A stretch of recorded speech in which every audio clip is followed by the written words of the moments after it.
Good morning! Day 2. Ang ganda ng dagat. Oh. Tingnan mga kaproks. Oh. Medyo tumaas na yung tubig. Kahapon kasi parang hanggang dun lang yan. Oh, sa medyo maitim na yan. Oh. Ngayon nandito na siya. Linaw ng tubig. Oh. Sarap maligo. Year 2024, nagsimula namin ang pagbablog. Kahit walang plano at direksyon, kahit papano ay tinuloy pa rin namin. Madami-dami na rin at sari-saring lugar na ang napupuntahan namin.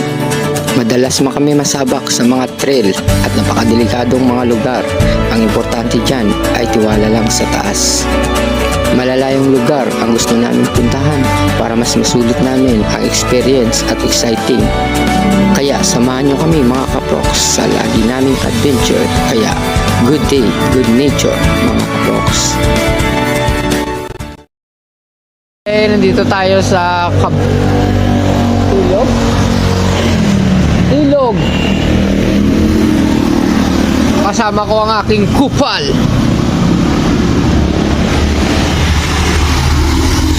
Camping. Touchdown Parola. Parola, tapos mo baka mo dito. Si Coops.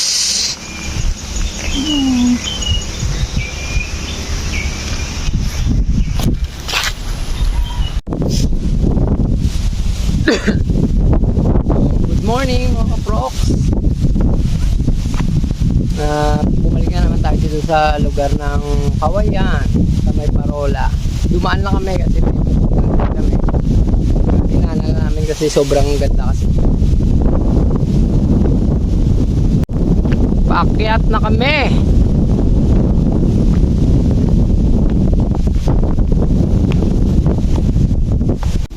Marami kaming nakikitang mga mangingisda.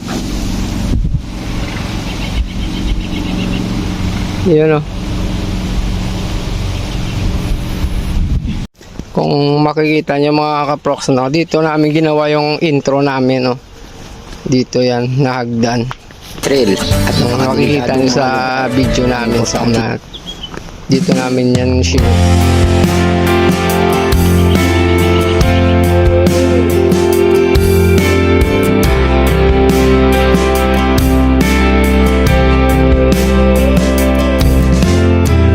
I was going down a fast track, falling down a rabbit hole, no one calling me to just see how I was. Thought I had more than enough, a renegade out on my own. Never made my house a home, there was just no need, it was on me.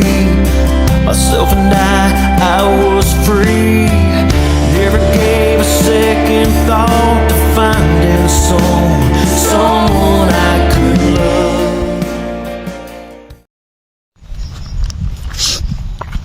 Magandang hapon mga kaproks, no. Mag-overnight kami ngayon dito sa Arak Beach. Bali napunta na namin to dati ni Kaproks Ray. Kaso binalikan ko lang para bisitahin ulit na kung ano na yung mga nagbago dito sa lugar.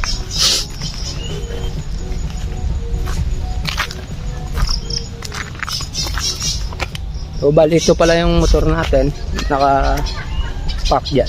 Kita dun sa baba.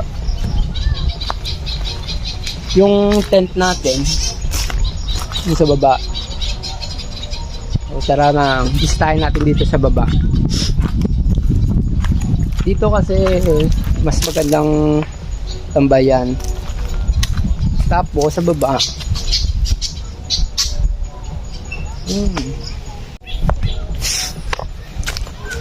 Kung napanood nyo yung unang video namin dito, bali dito yun, dito nagtitinda sila ni Manang dito sa banda. Ngayon di yata nakapwesto kasi nga Monday tayo ngayon, Monday ngayong araw eh. Tingnan mo naman yung baba mga kaproks. Ba solid. Puti ng buhangin. Maganda mag chill dyan. Dito yung tent namin. Ayun. Sa baba. Kagandang spot. Ayun si Manang sa baba. Dati nakikita niyo ba yun sa video mga kaprox, yung buhangin doon. Wala pa yan yati dyan. Kaso lang may dumang bagyo yata. So bale tinangay ng bagyo doon sa gilid. Tsaka kaya meron ng buhangin doon. So ayan yung tent natin. Maganda no. Tapos itong cottage nila is worth 500 lang yan mga kaprox no? Overnight na yan. Wala pa do. Ba, kasya yata yung 15 dito eh. Pwede pa matulog doon no. Oh. 'Di ba? Ano ka, tingnan niyo mga prof kung gaano kalinaw ng tubig ah. Yan. Ba? Grabeng linaw no. Tsaka napapalibutan siya ng mga island.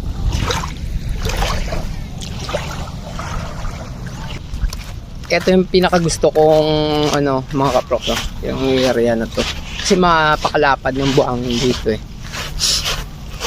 Masasulit mo talaga eh.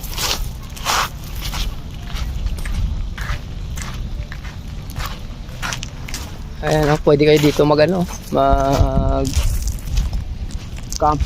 Pwede pwesto natin dito kaso lang sabi ni ate mukhang tatangayin yata kayo dito pagka pumapasok yung tubig dito eh.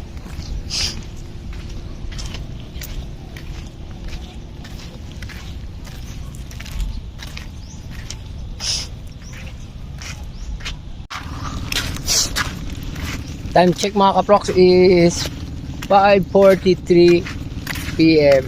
Maglilibot-libot lang ako dito sa harap. Mamaya nakikita yung ng tent natin doon. Mamaya ililipat namin yon kasi tataas na yung tubig mamaya. Pwede kayong mag night swimming dito. Mas maganda doon banda sa amin kasi nga nang malalim siya.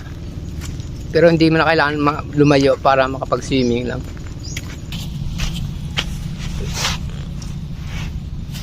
So dito muna ako mga kaprox no. Nagtatanaw-tanaw lang ako dito ng napakagandang mga island dito.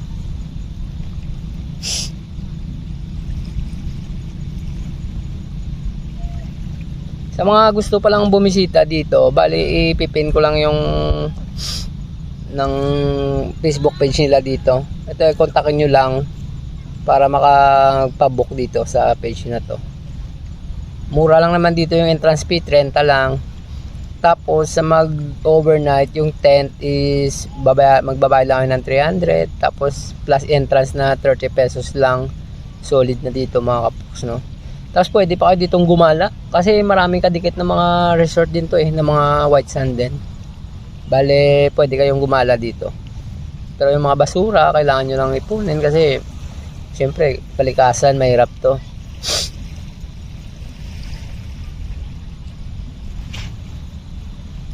Mag-overnight kami dito, papakita ko mamaya sa inyo kung anong itsura niya paggabi. Baka napakaganda dito paggabi.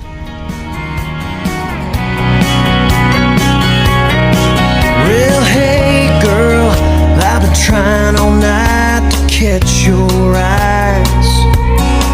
So tell me, what's a guy got to do? 'Cause I can tell by the way you move, pretty lady, you found your groove. And I'm looking for a way to get up close to you.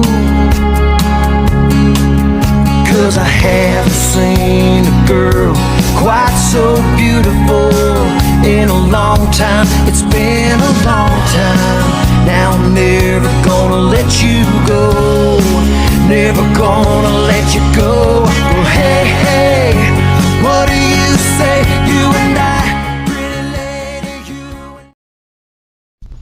Hindi ko alam kung puting-puti siya mga kaprok sa video yung buhangin niya, pero eto titingnan ako. Sa personal kasi puting-puti talaga to eh.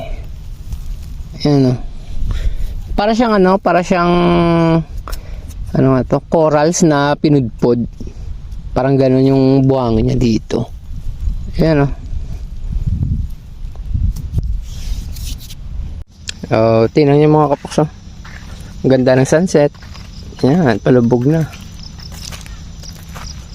Ayan. Kasi sabi kong dinala ng dagat yung buhangin hanggang dito, no? Diba? Puting-puti. Yun, no? Yun.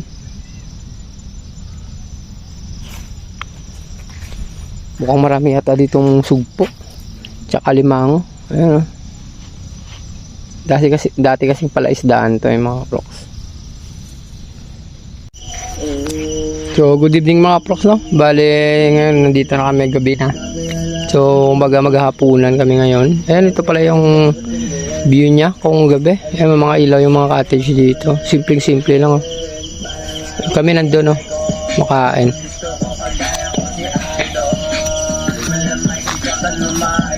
Kain mga kaproks!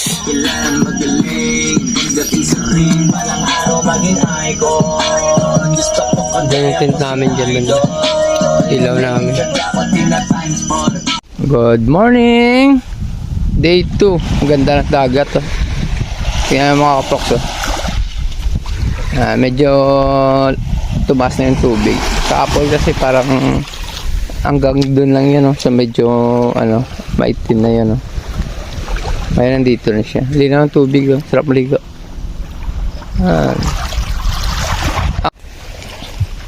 So, good morning mga kaproks. Bali maglilibot-libot tayo ngayong araw. Umaga. Time check 7:46 AM. Ayan, ang ganda ng tubig, oh.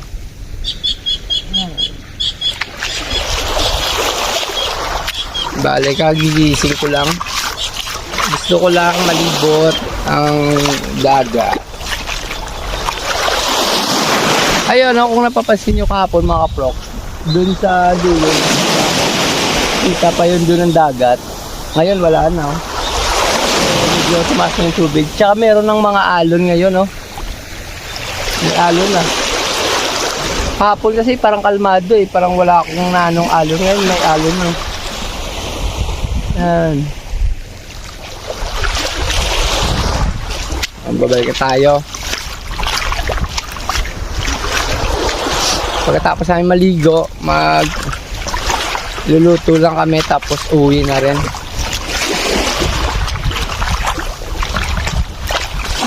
Sa gusto mag-unwind dito, balik mura lang.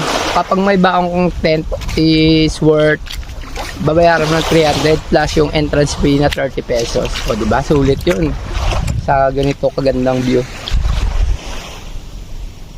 Diba? Kung wala ka naman tent, markila ka na lang ng cottage. 500 lang naman. Overnight din yun. Yun, o. Cottage na yun, overnight.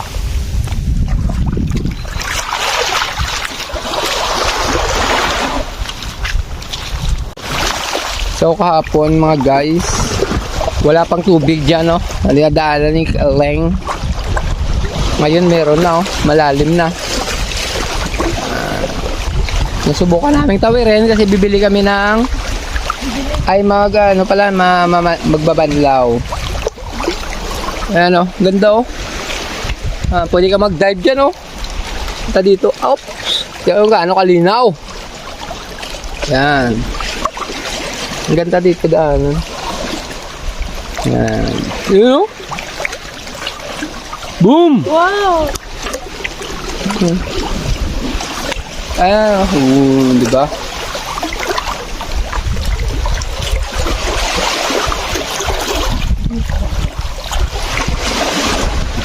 Yan. Kukuleping yung bato. Napakaganda ng spot ng tent namin, no? Uy! Ito yung dagat, oh, nagkukulay sky blue. Tapos na kaming magbanlaw. Bale, uwi na kami. Mag-impake na lang kami konti. Ano, tingnan yung view. Oh, diba? Nakakabu!